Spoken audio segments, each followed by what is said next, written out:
हमारे इस चैनल को सब्सक्राइब करें, वीडियो को शेयर करें, कमेंट सेक्शन में अपनी राय का इजहार करें और इस वीडियो को लाइक करें। शुक्रिया। बिस्मिल्लाहिर्रहमानिर्रहीम। आज के लेक्चर में हम फिज़िकल प्रॉपर्टीज़ और केमिकल प्रॉपर्टीज़ ऑफ मैटर से मुतल्लिक़ गुफ्तगू करेंगे कि मैटर की ये प्रॉपर्टीज़ किस तरह डिस्कस की जा सकती हैं।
फिज़िकल प्रॉपर्टीज़ और chemical properties.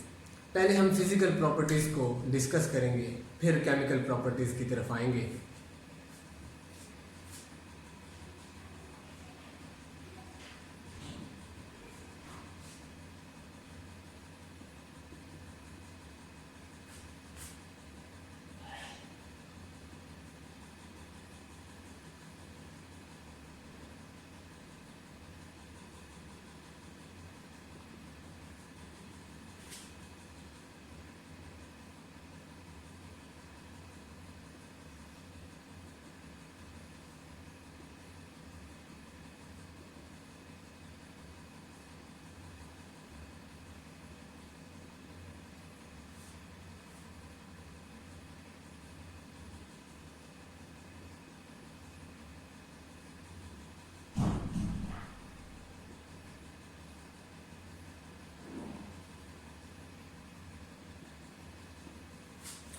The properties that are associated with physical states of matter are called physical properties।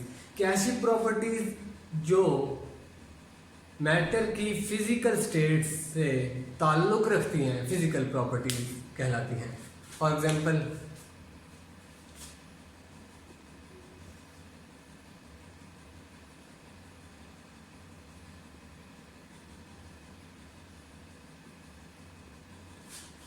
यहाँ पर मैं वाटर की एग्जांपल लूँगा।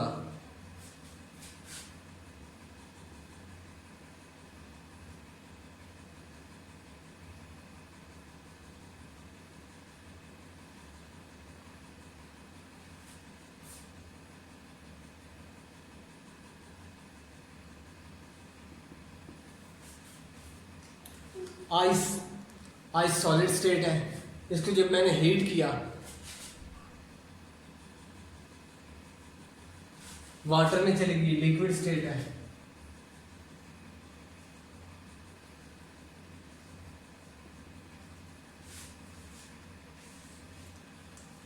मजीद जब मैं वाटर को हीट करूंगा,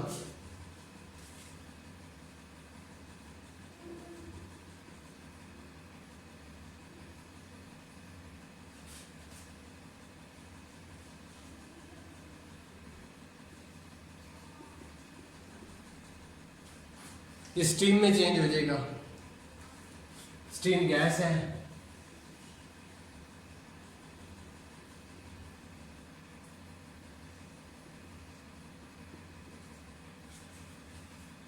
अगर हम इस एग्जांपल को देखें तो यहाँ हमें मालूम होगा कि सिर्फ फिजिकल प्रॉपर्टीज में फिजिकल जो अपीयरेंस है उसमें चेंज आया है।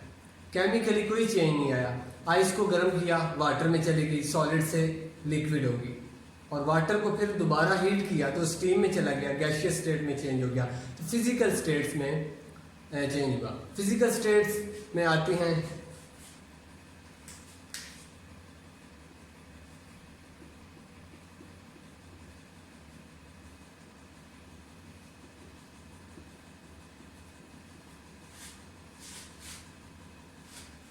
कलर, ऑर्डर, टेस्ट, ये फिजिकल स्टेट्स में कंसीडर की जाती हैं।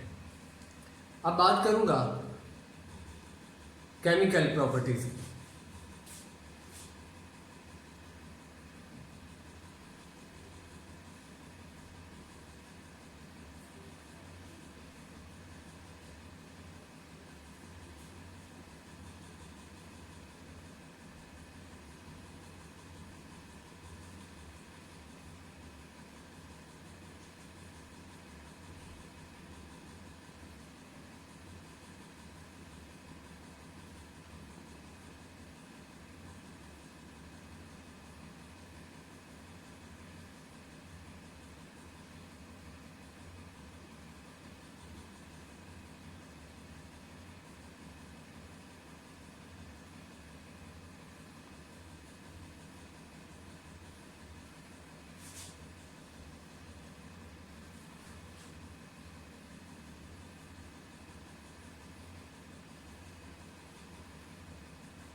The properties that are associated with chemical changes in matter, कि मैटर में कीमियाई तब्दीलियाँ कौन कौन सी आती हैं, इनसे जो ताल्लुक़ रखती हैं खसूसियात, जो करेक्टरिस्टिक्स, जो प्रॉपर्टीज़, वो केमिकल प्रॉपर्टीज़ कहलाती हैं।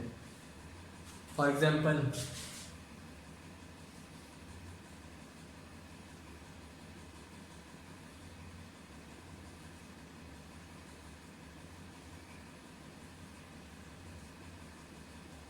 डिकम्पोजिशन ऑफ वाटर क्या होता है जी?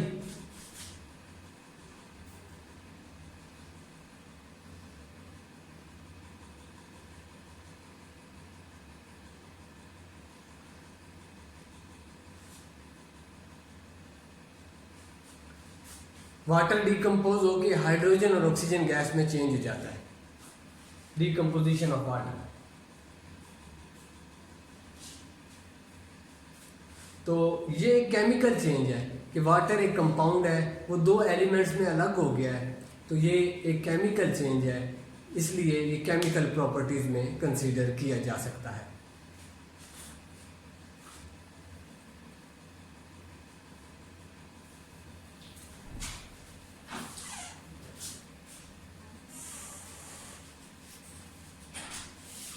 अब बात करेंगे एक बेसिक कंसेप्ट की, वो है valency.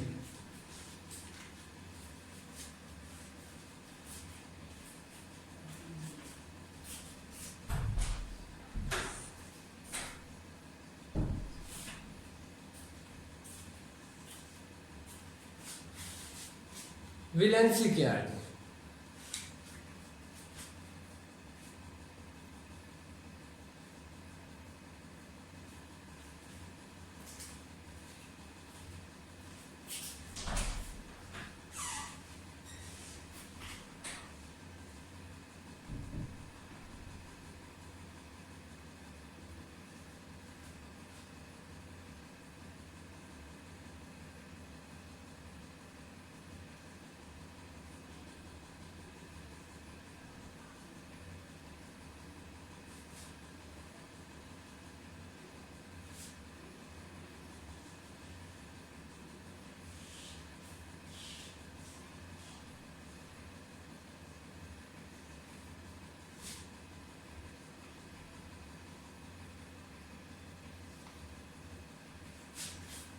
The combining capacity of an atom with other atom is called valency। कि किसी एक एटम की दूसरे एटम से जुड़ जाने की सलाहियत वैलेंसी कहा जाता है।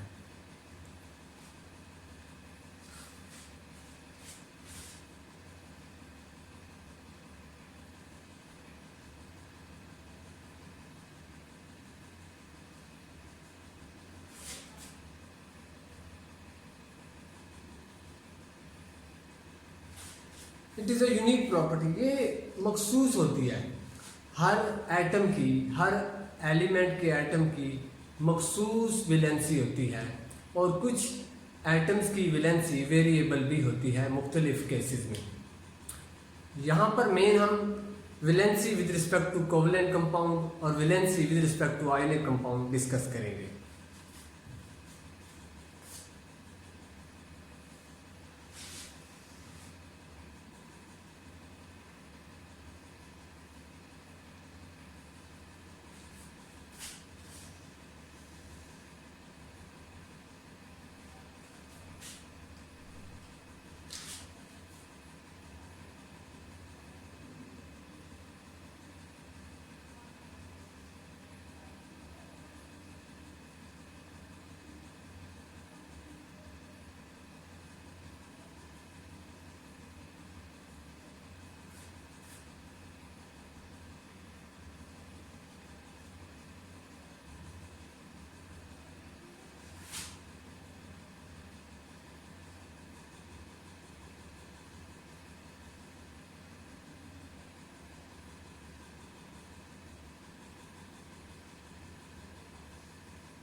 Valency with respect to ionic compound और valency with respect to covalent compound. Valency with respect to covalent compound हम पहले डिस्कस करेंगे।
With respect to covalent compound, the number of hydrogen atoms combined with atom of element is called valency. Covalent compound के मुताबिक valency उसको कहा जाएगा कि एक एटम अपने साथ कितने हाइड्रोजन एटम्स को जोड़ सकता है या कितने हाइड्रोजन एटम एक एटम के साथ जुड़ सकते हैं। मिसाल के तौर पर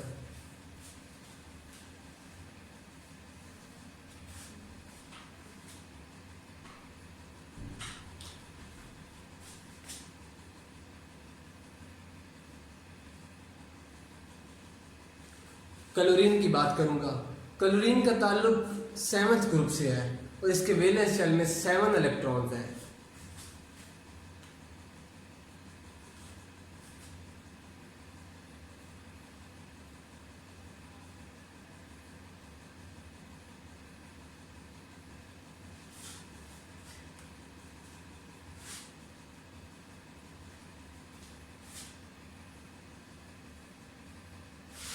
ये अपने साथ एक हाइड्रोजन को जोड़ता है। हाइड्रोजन का ताल्लुक फर्स्ट ग्रुप से है और इसके वैलेंस शेल में एक इलेक्ट्रॉन है। ये अपने साथ एक इलेक्ट्रॉन को जोड़ता है तो इसकी वैलेंसी 1 होगी।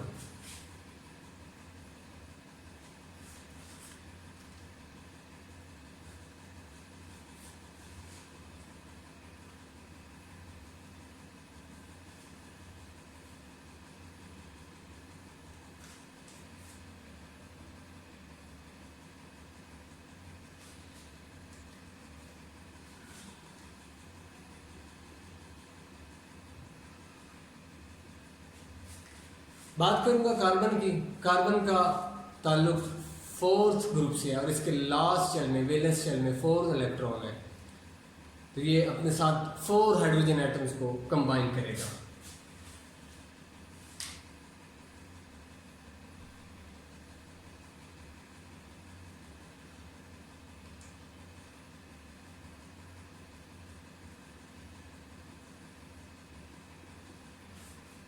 इसकी वैलेंसी 4 है।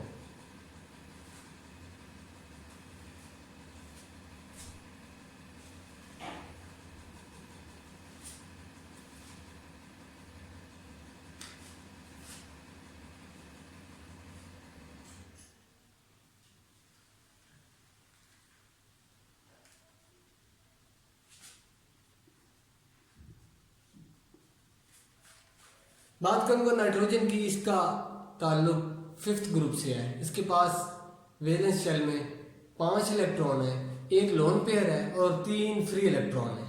ये फ्री इलेक्ट्रॉन 3 हाइड्रोजन से कंबाइन हो जाएंगे।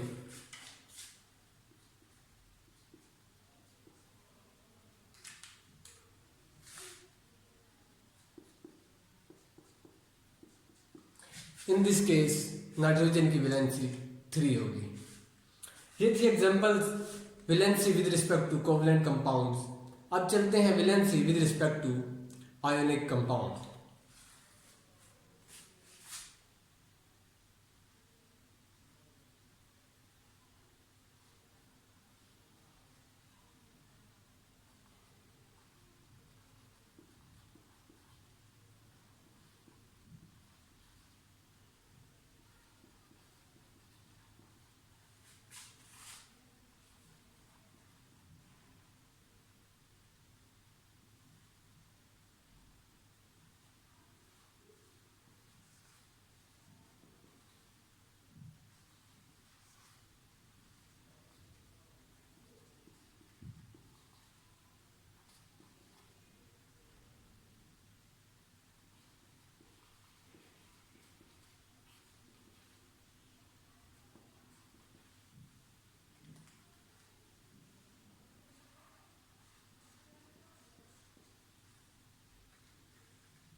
According to ionic compound, the number of electron lose or gain by an atom to complete its octet, कि अपना आठा पूरा करने के लिए, ऑक्टेट कंप्लीट करने के लिए कोई एटम जितने इलेक्ट्रॉन लूज करेगा या जितने इलेक्ट्रॉन गेन करेगा वो उसकी वैलेंसी कहलाएगा with respect to ionic compounds. Octet क्या होता है यहाँ डिफाइन करूंगा।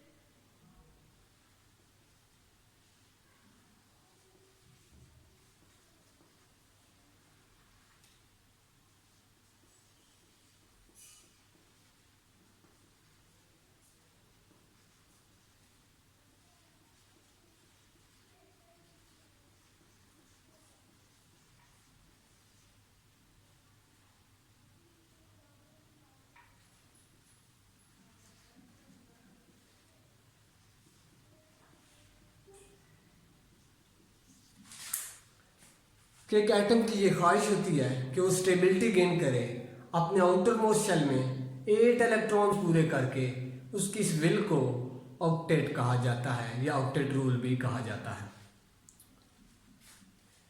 With respect to ionic compound कोई भी एटम अपना ऑक्टेट पूरा करने के लिए इलेक्ट्रॉन लूज करे या गेन करे, ये उसकी वैलेंसी कहलाएगी।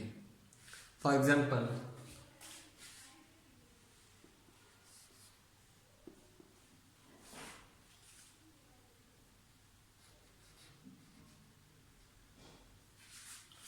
सोडियम, सोडियम का ताल्लुक फर्स्ट ग्रुप से है।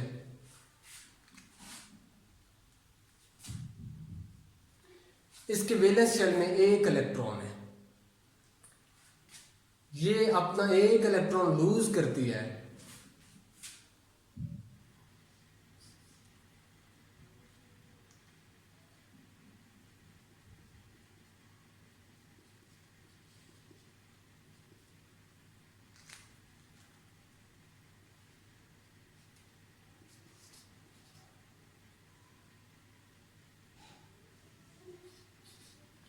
और क्लोरीन को दे देती है। क्लोरीन का ऑक्टेट कंप्लीट हो जाता है और ये भी स्टेबल हो जाती है। क्यों?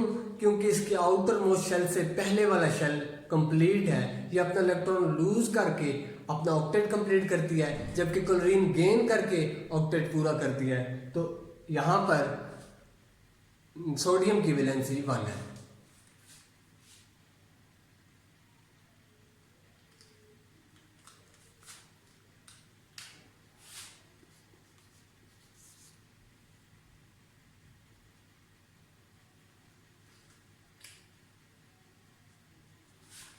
मैग्नीशियम की बात करूंगा। मैग्नीशियम का ताल्लुक सेकंड ग्रुप से है। इसके आउटर मोस्ट शेल में 2 इलेक्ट्रॉन है। ये 2 इलेक्ट्रॉन लूज करके अपना ऑक्टेट पूरा करना चाहती है।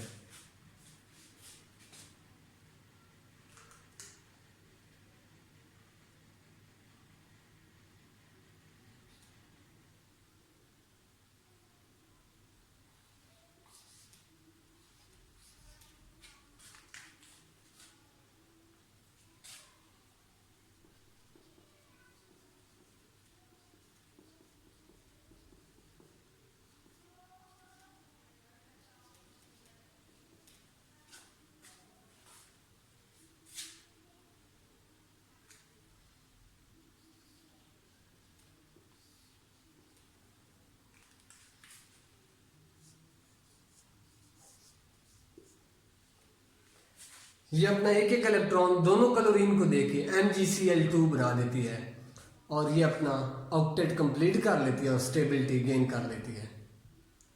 बिल्कुल इसी तरह और भी एलिमेंट्स जो अपनी वैलेंसी को पूरा करने के लिए, अपनी स्टेबिलिटी गेन करने के लिए, अपना ऑक्टेट कंप्लीट करने के लिए इलेक्ट्रॉन लूज करें या गेन करें, ये उनकी वैलेंसी कहलाती है। आज के लिए हमने देखा कि वैलेंसी क्या होती है, वैलेंसी की कितनी क्लासेस होती हैं, कि valency with respect to covalent compound, valency with respect to ionic compound, और उनकी एग्जांपल्स को हमने स्टडी किया। आज तक के लिए इतना ही काफ़ी। मज़ीद अगले लेक्चर में इंशाल्लाह हम एटॉमिक नंबर, एटॉमिक मैथ से रिलेटेड चंद बातें देखेंगे। तब तक के लिए अल्लाह।